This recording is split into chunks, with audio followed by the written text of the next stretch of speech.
नमस्कार भक्तजनों, इस वीडियो में सुनेंगे कार्तिक मास महात्म कथा का 24वां अध्याय। इसके पहले हमने कार्तिक मास महात्म कथा का 23वां अध्याय सुना था। तो आइए विघ्नहर्ता श्री गणेश का नाम लेकर इस कथा को सुनते हैं। कथा में आगे बढ़ने से पहले प्लीज आप सभी मेरे इस वीडियो को लाइक और शेयर कर लें, साथ ही मेरे चैनल को भी सब्सक्राइब कर लें, ताकि जब भी इस तरह का धार्मिक व्रत कथा और त्योहार से संबंधित वीडियो अपलोड करूं, उसका नोटिफिकेशन सबसे पहले आपको मिले। तो आइए इस कथा में आगे बढ़ते हैं। लिखवाओं से निज दया से सुंदर भाव बताकर कार्तिक मास 24वां अध्याय सुनो सुधाकर। राजा पृथु बोले, हे मुनि श्रेष्ठ, आपने तुलसी के इतिहास, व्रत, महात्म्य के विषय में कहा। अब आप कृपया कर मुझे यह बतलाइए कि कार्तिक मास में क्या और भी देवताओं का पूजन होता है, यह भी विस्तार पूर्वक बतलाइए। नारद जी बोले, पूर्व काल की बात है। शह्य पर्वत पर करवीकर में धर्मदत्त नामक विख्यात कोई धर्मज्ञ ब्राह्मण रहते थे। एक दिन कार्तिक मास में भगवान विष्णु के समीप जागरण करने के लिए वे भगवान के मंदिर की ओर चले। उस समय एक पहर रात बाकी थी। भगवान के पूजन की सामग्री साथ लिए जाते हुए ब्राह्मण ने मार्ग में देखा कि एक भयंकर राक्षसी आ रही है। उसका शरीर नंगा और मांस से रहित था। उसके बड़े बड़े दांत, लपकते हुए जीभ और लाल नेत्र देखकर ब्राह्मण भय से थर्रा उठे। उनका सारा शरीर कांपने लगा। उन्होंने साहस करके पूजा की सामग्री तथा जल से ही उस राक्षसी के ऊपर प्रहार किया।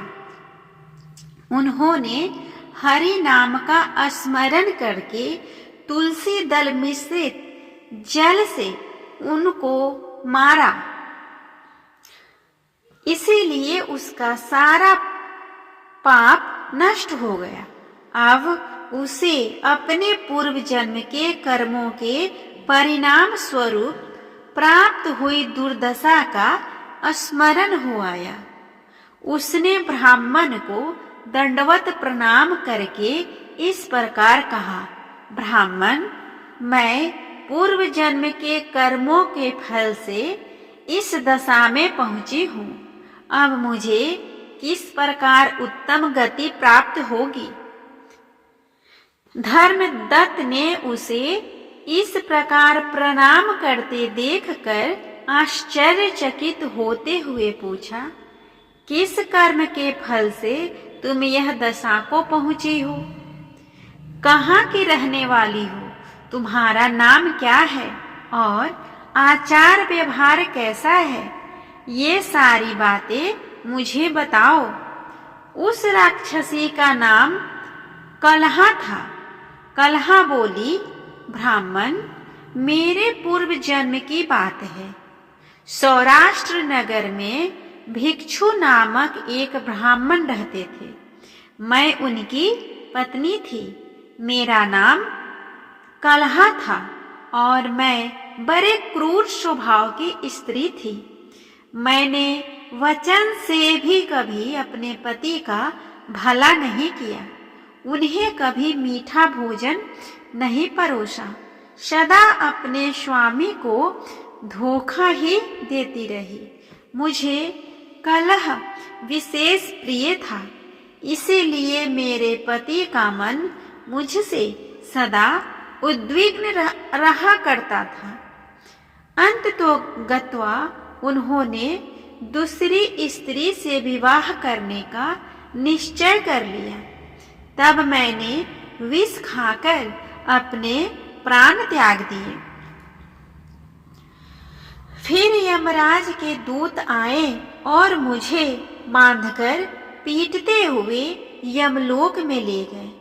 वहां यमराज ने मुझे देखकर चित्रगुप्त से पूछा, चित्रगुप्त, देखो तो यह कैसा कर्म किया है, जैसा इसका कर्म हो उसके अनुसार यह शुभ या अशुभ प्राप्त करे। चित्रगुप्त ने कहा, इसका किया हुआ कोई भी शुभ कर्म नहीं है। यह स्वयं मिठाइयाँ उड़ाती थी और अपने स्वामी को उसमें से कुछ भी नहीं देती थी। इसने सदा अपने स्वामी से द्वेष किया है, इसीलिए चमगादुरी होकर रहे तथा सदा कलह में ही इसकी प्रवृत्ति रहे। इसीलिए यह विष्ठा भोगी सुअरी की योनि में रहे।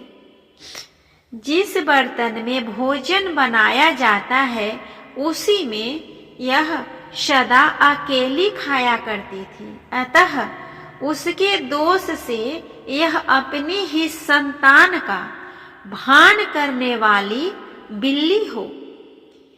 इसने अपने पति को निमित्त बनाकर आत्मघात किया है। इसीलिए यह अत्यंत निंदनीय स्त्री प्रेत के शरीर में भी कुछ काल तक अकेले ही रहे। इसे यमदूतों द्वारा निर्जल प्रदेश में भेज देना चाहिए। वही दीर्घकाल तक यह प्रेत के शरीर में निवास करे। उसके बाद यह पापनी शेष 3 योनियों का भी उपभोग करेगी। कलहा ने कहा, विप्रवर, मैं वही पापनी कलहा हूँ। इस प्रेत शरीर में आए हुए 500 वर्ष बीत चुके हैं। मैं सदैव भूख प्यास से पीड़ित रहा करती हूँ। एक बनिए के शरीर में प्रवेश करके मैं इस दक्षिण देश में कृष्णा और वेणी के संगम तक आई हूँ। ज्यों ही संगम तट पर पहुंची त्यों ही भगवान शिव और विष्णु के पार्षदों ने मुझे बलपूर्वक बनिए के शरीर से दूर भगा दिया। तब से मैं भूख का कष्ट सहन करती हुई इधर उधर घूम रही हूँ। इतने में ही आपके ऊपर मेरी दृष्टि पड़ गई। आपके हाथ से तुलसी मिश्रित जल का संसर्ग पाकर मेरे सब पाप नष्ट हो गए हैं। द्विज श्रेष्ठ, अब आप ही कोई उपाय कीजिए। बताइए, मेरे इस शरीर से और भविष्य में होने वाली भयंकर 3 योनियों से किस प्रकार मुक्ति होऊंगी। कलहा का यह वचन सुनकर धर्मदत्त उसके पिछले कर्मों और वर्तमान अवस्था को देखकर बहुत ही दुखी हुआ। फिर उसने बहुत सोच विचार करने के बाद कहा,